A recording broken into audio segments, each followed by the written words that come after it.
What's going on, everybody? Welcome to Inside Guelph. I'm Steve Zahnd from the Zahnd Team Real Estate Advisors, the only real estate company that guarantees you a 5-star real estate experience, or we pay you the commission back.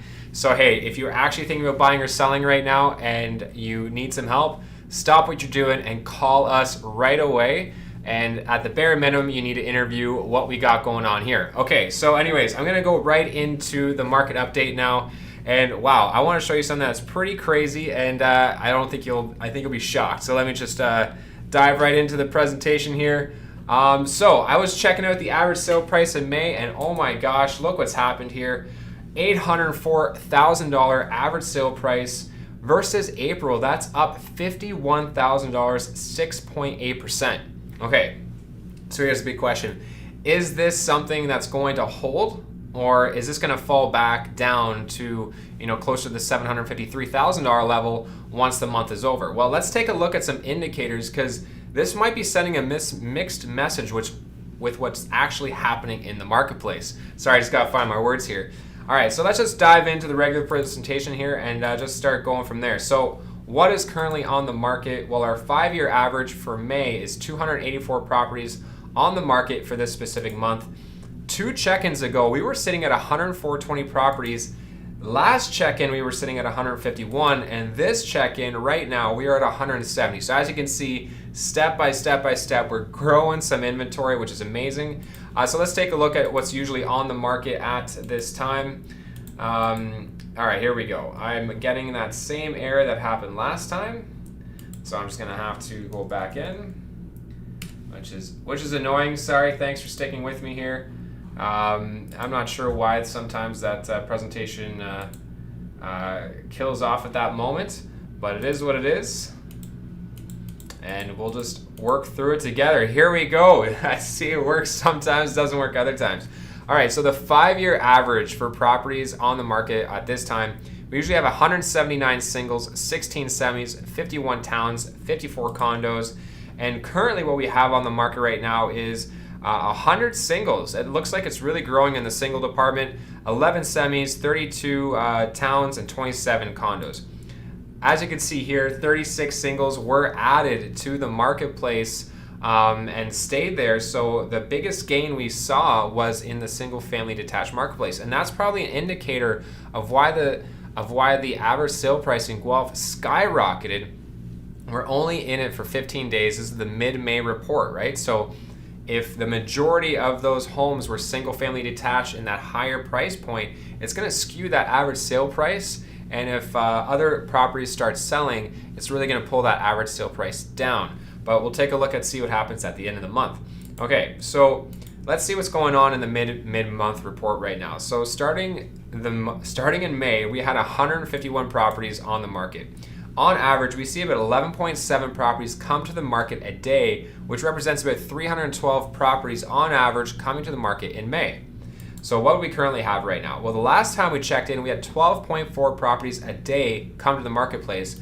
As you can see, that's a greater increase. And right now, we're checking in at 12.7, which means if we maintain this trend of 12.7 properties a day, we'll be sending 392 properties to the market, which is about an 8% increase over our average, which will also see about approximately 81 more properties come to the market. All right, what about on the outflow side? On the outflow side, we usually see 8.5 properties leave the market in the month of May, which should be about 262 properties flowing out of the market in the month of May on average. Last time we checked in, we were 9.8 properties a day selling, and where are we at right now? We're at 9. So we actually had a drop of almost 1 property a day from the last time we checked in. So it looks like outflow is starting to slow down a bit. So again, is that average sale price skewing the numbers a little bit? Because if you look at the average sale price alone, you think the market is continually on fire. I'm not saying it's not hot right now, but the numbers are showing that we're getting more inventory coming to the market right now, and actually we're getting a decrease in consumption. So when you have an increase in inventory and decrease in consumption, usually means that average sale price shouldn't be jumping up so much. So something pretty interesting. You gotta look at more than just one facet of the market to understand what's going on. All right, so let's take a look. So we're still 6% up from our 5-year average, and we should see about 36 more properties consumed than our 5-year average. Okay, let's take a look at some other interesting information here. last time we checked in, so last month, the amount of homes that failed to sell were averaging about 1.5 homes a day. So about 1.5 homes a day were failing to sell, even in this most ridiculously seller hot market, right?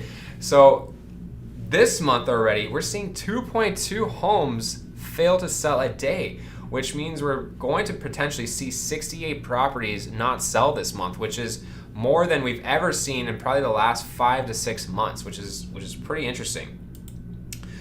So when you take a look at this, when you see 151 properties starting the market, potentially 392 properties flowing into the market, minus the 279, minus the 68, we're potentially going to have a forecasted inventory of 196 properties on the market at the end of May. So it looks like from where we are today, which is about 170 homes on the market, we're going to get a net gain of 26 homes. But compared to our 5-year average, we're still going to be a bit below, well actually well below our 5-year average. But the good news is that the inventory in Guelph is starting to build back up.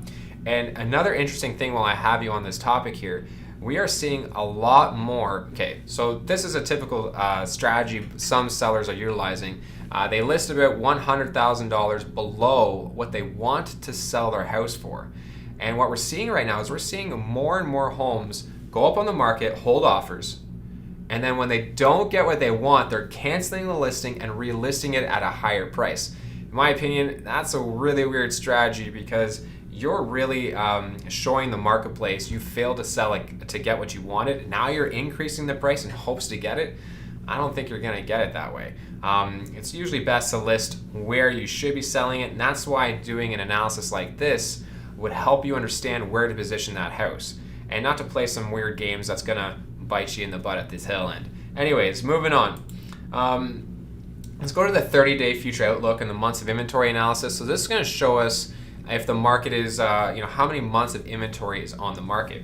All right, so currently right now, so if we're looking at from today to the next 30 days into the future, right now we have 170 homes on the market. Over the last 15 days, the trends over the last 15 days have been 12.7 homes coming to the market a day, which should bring another 393 properties to the market. On the outflow side, we're seeing 9 homes leave the market a day over the last 15 days. That's the trend. So we should see 279 properties leaving the market. We're going to take 60 homes estimating to sell to fail. We're going to say 60 homes are going to fail to sell. So when you take a look at this, when you see 170 properties currently on the market, plus the 393 properties, minus the 60, we see that the marketplace has 484 properties to consume in the next 30 days.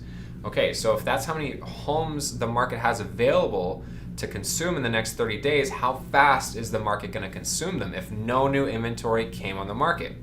Well, that answer is 1.73. The way we get there is we take the 279 divided by 484, and that brings us to the 1.73. So we actually had quite a spike of months of inventory from the last check-in because the inflow has increased, the outflow has decreased, the amount of inventory has increased. So when we were looking at all these increases and decreases, it really had a dramatic impact on how many months of inventory were on the marketplace. So it's still a very warm market, still very hot, but it's definitely not as hot as it once was. And if we take a look at this data, in the next 30 days, about June 15th, we should see about 205 homes on the marketplace, which again is creeping closer to that 5-year average around that 288 mark. Okay, so you've already seen this, right? This is just 15 days of data in the month of May, and we can see that there was an $804,000 average sale price, which is $51,000 above and beyond the month of April. As you can see here, the month of April was finished off at 753. Looking at the year over year, sorry, I'm going to backtrack one more time there. Looking at the year over year, the last May, we were actually at $580,000 average sale price. So if you bought right now in the month of May and you're selling around this time, you could be potentially seeing about a $224,000 gain in just 1 year, which is 38%, which is just unreal. Pretty incredible if you ask me. Moving on here. Now I just want to show you some key performance indicators of the marketplace here. And if we could kind of see what's going on with the listing inflow, how many listings are coming to the marketplace. So the gray line here represents the 5-year average.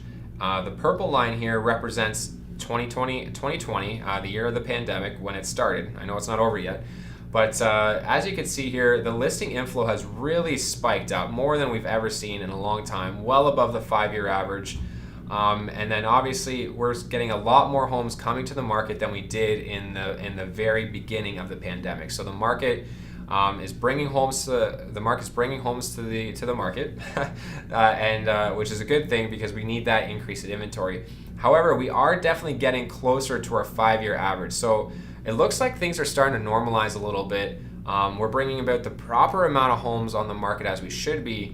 And if we take a look at the outflow side, we're actually starting to come down a little bit here as well and closing that gap to our 5-year average. And I mean, if you think about it, every single year that we are in the marketplace, we should be seeing an increase in listings coming to the market over the 5-year average. We should be seeing an increase in consumption over the 5-year average. The reason being is because, well, there's more people in the city of Guelph, there's more houses in the city of Guelph. So if there's no more people, there's more people selling, there's more people buying, and there's more homes to sell. So, I mean, you want to see a steady increase in these numbers year over year, because that just shows that the city's growing, right? Which is a positive for sure. The only thing you don't want to see is inventory plummet to near danger levels, which will send the average sale price skyrocketing, which is kind of what we saw in 2017 and again right now. Okay, this is one of my favorite ones to look at here. It just shows the inflow and outflow stacked on top of each other.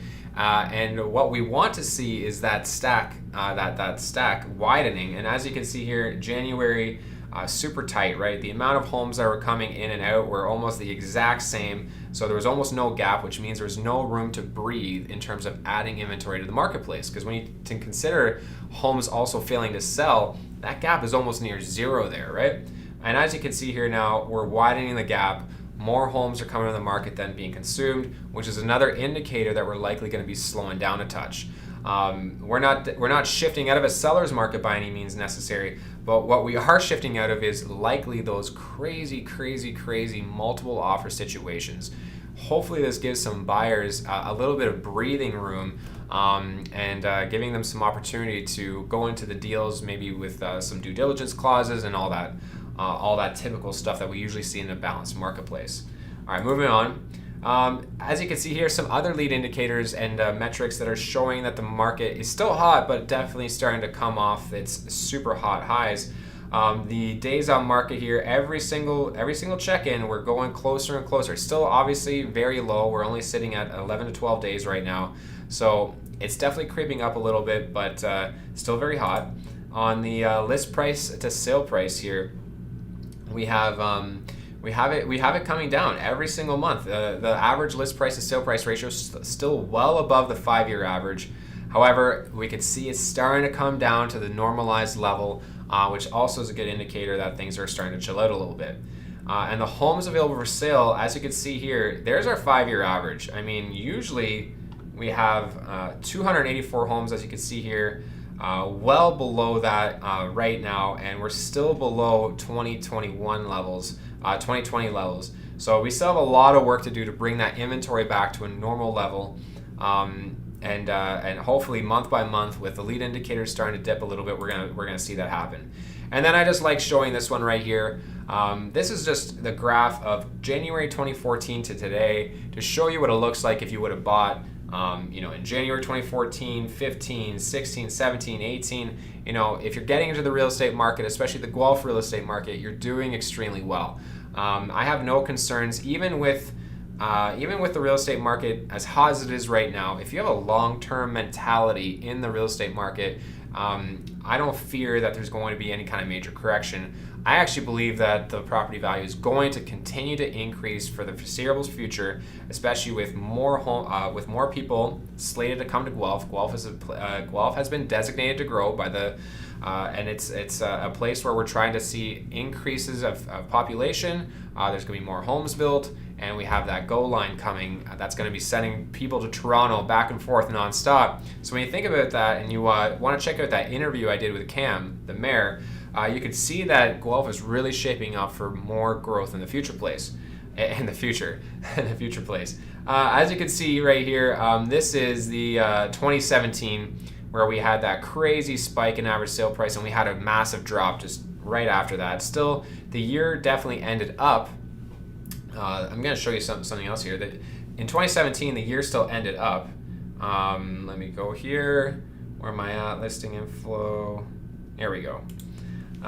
Let's go to the year 2017. 2017, as you can see here, in the average sale price department in 2017, we were up 20. Let me zoom in a little bit for you there so you can see that a little bit better.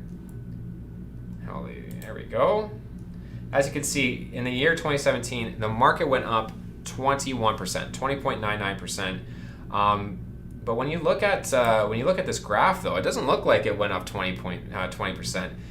So anyone that would have bought right at that peak potentially bought at maybe a 35, 38% increase, which is what we're seeing right now in the Guelph marketplace.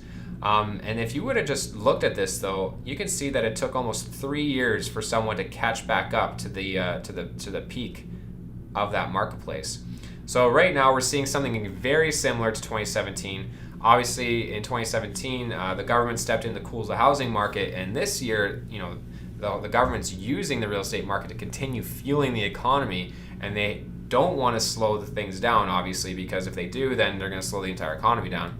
However, this is just my opinion on this. Once the economy is fully open and the pandemic is a little bit more behind us, if the real estate market continues to be this hot, you can definitely feel very confident that the government's likely going to step in like they did in 2017 to cool the housing market. And if you take a look at what happened here, you're likely going to see that something very similar can happen, because it's a very similar type of year that we had in 2017 in terms of housing market. So what does this mean for you? Well, if you're a buyer and you have that long-term mentality and you know the future of the real estate market, you shouldn't worry. You should continue to try to acquire that property, because there is no guarantee that they do step in. So if they don't step in and the market continues to go up, then you're not going to want to be sitting on the sidelines, sitting on the fence, just watching the market leave you, right? However, you're a seller and you need to sell. Like, there's some reasons. Sometimes there's sellers that have to sell. They're retiring. They need the money. You're probably going to want to pull the trigger on that before a potential correction or slowdown measure is introduced by the government, so you can cash out at the peak of the market, which it looks like we're peaking right now. I mean, I don't know how much hotter the market can get this year if you do need to sell this year, for example, because if you look at it in 2021, we're already up 21.49% year over year. And that's based on, it looks like we've already sold 1,184 properties this year, so it's a pretty good sample size of properties. So this isn't just a very small sample size. This is some relevant data here. And we can see that the average sale price for the whole year is ended up at $749,000. So definitely, it's a little bit different than the month over month, but obviously the month over month is taking a much smaller sample size of data. So that's why I do like looking at the year over year. Also, I really like looking at the quarter over quarter as well. And when we look at quarter over quarter, Q2 versus Q1, it looks like right now we're at 30% growth in the second quarter. And then the year over year was 27% in the first quarter. So yeah, some really healthy gains happening right now. And if you are a buyer, I did put this calculator together for you just to show you, because I don't think some people understand how the math works when you're buying real estate. Definitely, if you hear if the market goes up 5% in real estate, you're like, yeah, I made a 5% return on my investment. That's true if you bought the real estate all cash, but 99% of deals are done with financing. And you can, if you're doing a primary residence, you can go as little as 5% down on your purchase. So for example, if you had a $700,000 home you wanted to buy and you put 5% down on that, you need $35,000 to put down on that home to acquire it. Closing costs are usually typically around 1.5%. If you're a first-time home buyer, that's less, but on average, it's about 1.5%. That's your legal fees, land transfer tax, etc. So you have about $10,500 in closing costs here. Your total capital invested to buy that $700,000 home is $35,000, right? If you would sell that house, you would get that $35,000 back, okay? So that's your initial capital investment. If the market went up 5%, your new home's value would be $735,000, which give you a $35,000 gain in the marketplace. However, you did spend that $10,500 to acquire the property, which would be reduced from your net gain. So your net gain would be about $24,500. And this is just 1 year, okay? If this did this year after year after year after year, which as you can see in this chart right here, I mean, like at 5% is pretty conservative. 2015 versus 2014. So in 2015 versus 2014, the market went up 6.61%. In 2016, it went up 12.9%. 2017, 20%. 2018 was flat. 2019, 6.3%. 2020, 15.3%. 2021, 21.49%. I mean, typically when we do an analysis for someone, we look at 5% because that's a really healthy growth. It's just over the last 5 to 10 years, the market has gone much better than that. So if you did get into real estate, you're doing even better than the numbers I'm showing you right now. So the way this is calculated is you take that gain and you don't divide it by the purchase price, because the purchase price, you didn't pay $700,000 for the house. You paid $35,000 for it, right? You put $35,000 down. So when you take that gain and divide it into the actual investment cost, your capital investment, you return 70% on your money. I mean, there's nowhere else that I know of that you can get a return like that. So if you're renting, I would definitely consider buying, because if you're paying rent anyways, you can likely afford a mortgage. You just need to find your $35,000 down to get that $700,000 house, or we can make a game plan for you so you can start seeing all the pieces of the puzzle. Also, at the Zahnd team, we definitely specialize in helping people buy and sell and buy. So for example, if you're someone looking to upgrade to the next home, so you're at house A and you want to get to house B, well, now you're managing two variables and you need some decent project management around how to prepare your sell and then acquire that buy, understand your net proceeds analysis, understand how much money you have net in your pocket after all fees and expenses are paid. And that's going to give you that net proceeds, which then allows you to now build scenarios and build different projections on future purchases. So now you can see what are all the opportunities you can get in and above the marketplace there. So that doesn't happen just by accident. A lot of people are just winging it, and then they kind of get into trouble sometimes because they might have bit off a little bit more they could chew, or on the flip side, they didn't get exactly what they wanted, but they could have.